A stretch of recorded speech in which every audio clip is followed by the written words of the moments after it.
been quite some time since I've done any kind of a project, so I figured might as well. This is what Kayla's been carrying for a sidearm. It's a little .22 6-shot pistol. Problem is, this is set up for right-hand carry, and he's lefty. Besides, he wants a Western holster, so I figured why not some leather work. Y'all know me, when I do leather work, I go buy a bag of scraps. So that's what we're working today, just a whole bunch of scraps. I've already started the project. I've taken 2 pieces of leather, seamed them together with a 3rd piece. I've contoured it a little bit. Like I said, he's going to be carrying lefty.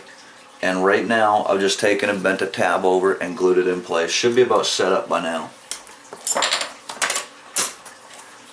Just a little wang of leather here to give it a nice contour and cover this end where there's going to be a lot of wear going in and out of the holster. I'm going to sew this little flap down with about 4 stitches just to give it a little bit of extra oomph and hold it in place. I'm going to use a 4-prong punch for that. Not exactly sure what it's called. I'm sure plenty of you guys out there do. I just do this for a hobby.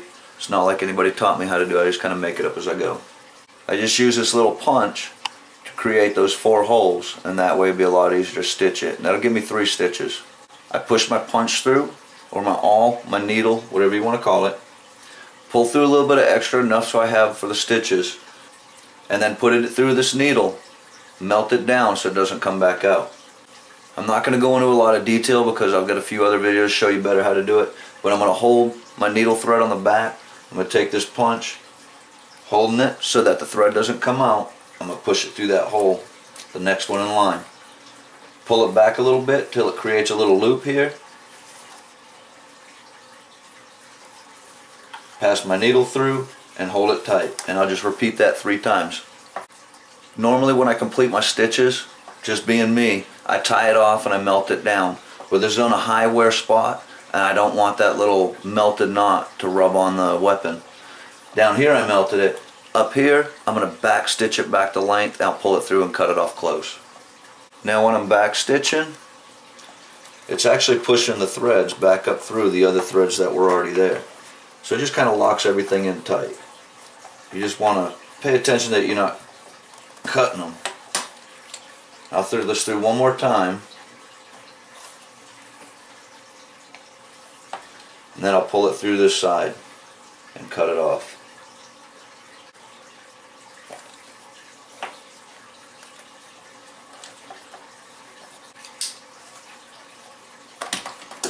You see how I left my needle in there? I'll use that to draw that line out.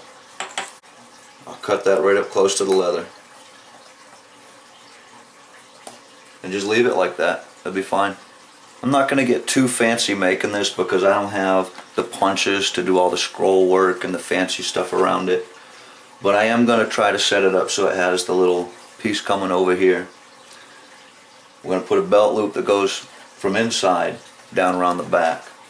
And then of course I'll trim this up to fit better. Right now what I want to do to give it a little bit more room down here on the end so that that sight doesn't catch is I'm going to wet this just a little bit.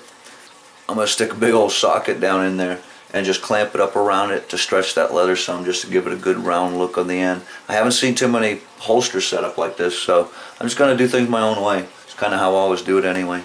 See how they come out. Nothing fancy. I just crimped it at the end, give myself about a ½ inch down here so I can cut it clean after I stitch it later. Protected the upper here with a little bit of leather in between the clamp. And I'm just going to go hit this with a blow dryer, see if I can get it to dry up some and hold that form. Okay, all I did was just wet the end there, but it helped the shape to the point where it actually stays semi together. Still a little bit damp, that's okay because I'm working it and working it quick. But it gave the basic shape that I need, as you can see. That's all I was looking for. It's not going to be real form fit.